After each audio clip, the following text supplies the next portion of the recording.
Okay, I think this will be our last video, and what we're going to show you here is a really classic example of how riffles and pools are designed into stream restoration projects that would mimic what a natural channel would look like. And so essentially, if you look a little further down, we've got this straight section, and then it's coming into this bend, and then it's going further again into the straight section.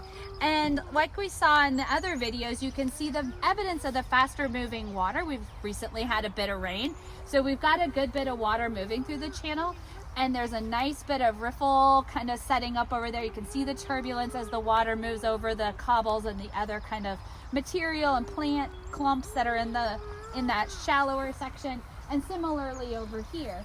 And then as it moves into this deeper section, that kind of disappears. You don't see any surface kind of disturbance on the stream water. It looks really nice and clear and quiet. And so that is a much deeper, slower moving section of the stream.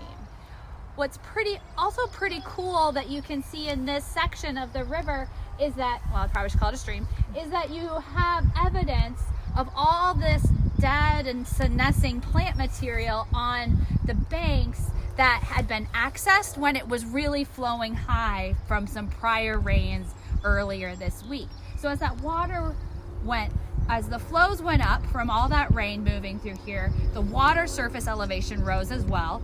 The water moved quickly, and what it did was it carried a lot of this leaf material and all of these grasses and the different kinds of small sticks from the trees and things like that through the system. And as it's depositing over on that outer meander bend, you can even see evidence of a lot of oak leaves and other kinds of maple leaves, which are clearly not grown in this floodplain. So you can tell that those came from outside of the system.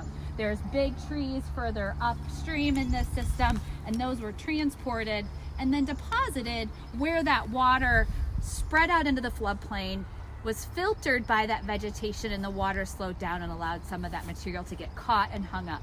So those are really nice indicators also of how far and wide that flood extent was in the channel when it did rain and had that high flow. So it's a really nice field indicator of what our kind of bankful flows were during that storm event.